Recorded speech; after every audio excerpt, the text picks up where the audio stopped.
We are tracking H1N1, and health officials here in the U.S. saying it's too soon to know if a one-shot vaccine for the virus will actually be effective. The U.S. is working on an inoculation that requires 2 doses, although China and Switzerland recently announced they may have a 1-dose version. We're told American officials will release their initial results from its vaccination studies and testing later this month. With me now, Dr. Kent Holtorf, who is an expert on infectious diseases. Doctor, thanks very much. We're going to put up on the screen the classic H1N1 symptoms, and I got this from the WHO and the CDC. If anybody exhibits these symptoms, what should they do? Should they go to the hospital? Should they see their doctor? What? Well, the nice thing is it's showing that the H1N1 virus is losing its virulence. So we saw this as it came through Mexico. It lost its virulence in that the symptoms were much more mild.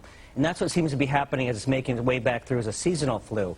So basically, the recommendations are same as the seasonal flu. If you have continual fever for more than 3 hours, call your physician. If you have recurrence of fever after it goes away, if you have a high risk, including small children, consider calling your physician. Yeah. If you do have, let's say, a kid turns blue, has blue fingernails, go to the emergency room.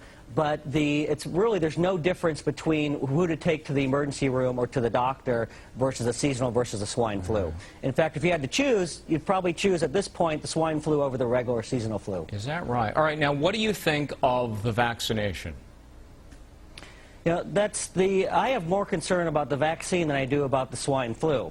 It's been rushed to market. There are high levels of adjuncts which basically make it more potent, so they can, it's kind of an unrefined method that they use. They had to use these high levels of these adjuncts, including thimerosal. It's an antiseptic preservative, and hasn't that been linked in some cases to autism?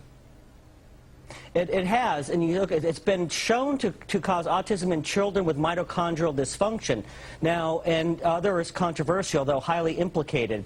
And the problem is you don't know if your child has mitochondrial dysfunction. I also worry about children and people who have blood-brain barrier dysfunction or it's not fully developed, which include children, pregnant women, chronic neurological illnesses, and chronic fatigue syndrome and fibromyalgia. I've seen these people have been devastated by these infections. All right, would you give it to your kids?